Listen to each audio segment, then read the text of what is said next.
सब्र की जीत। यतीम बच्चे की कहानी। बहुत दूर एक छोटे गांव में आरिफ नाम का एक यतीम लड़का रहता था।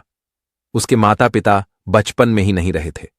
उसके पास ना घर था, ना कोई संपत्ति, सिर्फ एक छोटा सा बर्तन और पुराना बैग। लेकिन आरिफ की आंखों में सपनों की चमक थी। वह रोज छोटे काम करता और दूसरों की मदद करके अपना गुजर बसर करता। लोग कहते, यह बच्चा बहुत अकेला है। लेकिन आरिफ कहता, अकेला तो हूं, पर हिम्मत से नहीं।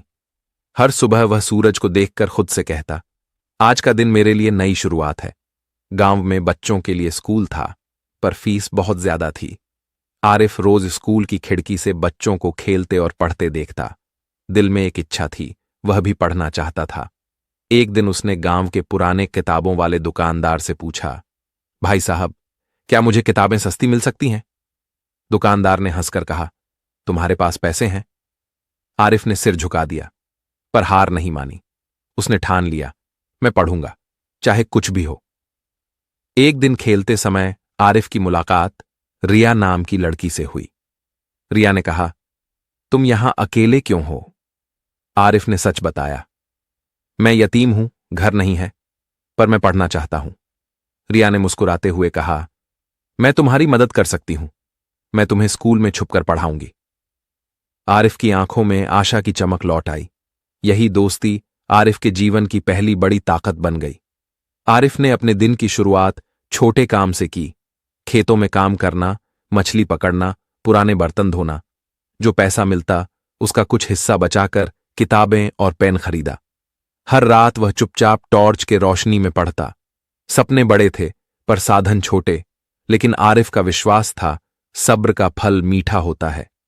एक दिन गांव में परीक्षा का ऐलान हुआ। जो बच्चे सबसे अच्छे अंक लाएंगे उन्हें छात्रवृत्ति मिलेगी। आरिफ ने मन में ठानी, मैं यह मौका नहीं छोड़ सकता। हर दिन सुबह जल्दी उठता, काम करता और रात में पढ़ाई करता। लोगों ने कहा, तुम इतने छोटे हो, कैसे पढ़ोगे?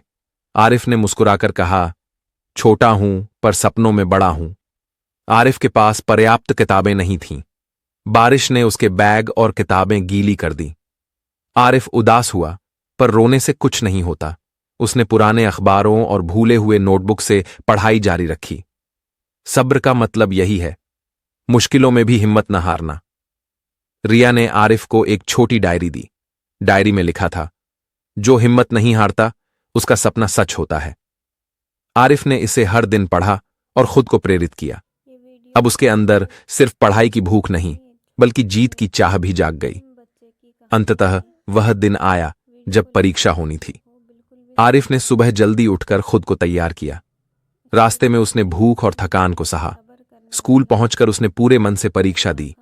उसके पंख नहीं थे, पर उसके जज्बे ने उसे आसमान तक पहुंचाया।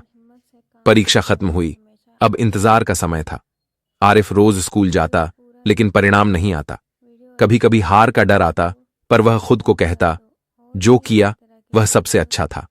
सब्र का मतलब यही है, किसी चीज का फल तुरंत नहीं मिलता। अंततः परिणाम आया। आरिफ ने सबसे अच्छे अंक हासिल किए। स्कूल ने उसे छात्रवृत्ति दी। गांव के लोग हैरान थे। बच्चे तारीफ कर रहे थे। आरिफ की आंखों में आंसू थे, पर खुशी के। उसने साबित किया, सब्र करने वाले की जीत निश्चित है।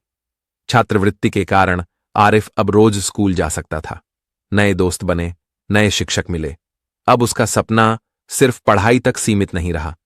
वह बड़े होकर डॉक्टर, शिक्षक या किसी बड़े नेता बनने का सपना देखने लगा। आरिफ ने ठानी कि वह यतीम बच्चों की मदद करेगा।